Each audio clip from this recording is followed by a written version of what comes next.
हमारे पास एक quadratic equation है 3x² + 6x + 2 = 0 और हमें क्वाड्रेटिक फार्मूला यूज़ करके इसको सॉल्व करना है। तो सबसे पहले हम एक स्टैंडर्ड क्वाड्रेटिक इक्वेशन लिख लेते हैं जो कि होती है ax² + bx + c = 0। तो देखें यहाँ पे x² का कोफिशिएंट a है और जो गिवन इक्वेशन है उसमें x² का कोफिशिएंट 3 है। तो a की वैल्यू क्या हो जाएगी, 3 हो जाएगी। यहाँ पे x का कोफिशिएंट b है और यहाँ पे x का कोफिशिएंट 6 है, तो b की वैल्यू क्या हो जाएगी, 6 हो जाएगी। इसी तरह कांस्टेंट टर्म जो है यहाँ पे c है और यहाँ पे कांस्टेंट टर्म जो है वो 2 है, तो यहाँ पे हमने c की वैल्यू जो है वो 2 हो जाएगी। अब हमारे पास क्वाड्रेटिक फार्मूला होता है x = -b ± square root of b² - 4ac upon 2a। तो हम क्या करेंगे, इसके अंदर a b c की वैल्यू पुट कर देंगे। तो माइनस, ये हमने फार्मूले का माइनस लिखा, और b की वैल्यू क्या है, b की वैल्यू 6 है, तो हमने यहाँ पे 6 लिख लिया।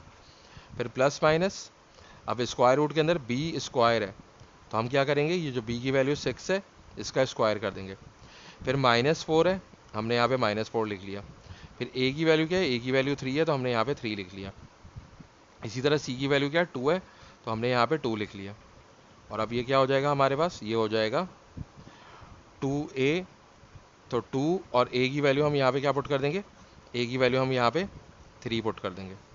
तो ये क्या हो जाएगा हमारे पास, -6 और प्लस माइनस स्क्वायर रूट क्या हो जाएगा, 6 का स्क्वायर क्या होता है, 36 होता है,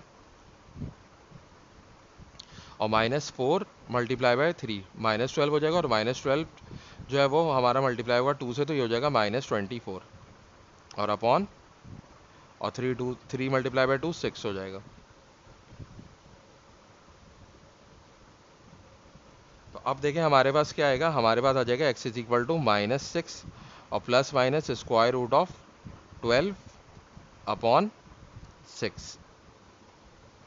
तो अब देखें √12 को हम चाहें तो कैसे लिख सकते हैं, √12 को हम लिख सकते हैं 4 × 3, स्क्वायर रूट ऑफ 4 × 3। तो 4 का रूट क्या होता है, 4 का रूट 2 होता है, और 3 का रूट √3 रहेगा, तो ये हो जाएगा 2√3।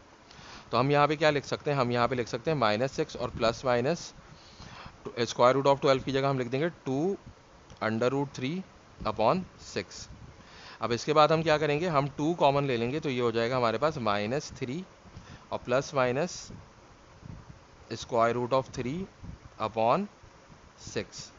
और फिर ये 2 और 6 कैंसिल हो जाएगा, तो 2 1 2 और 2 3 6। तो हमारे पास x की वैल्यू क्या आ जाएगी, -3 plus minus square root of 3 upon 3, और ये हमारा रिक्वायर्ड आंसर है।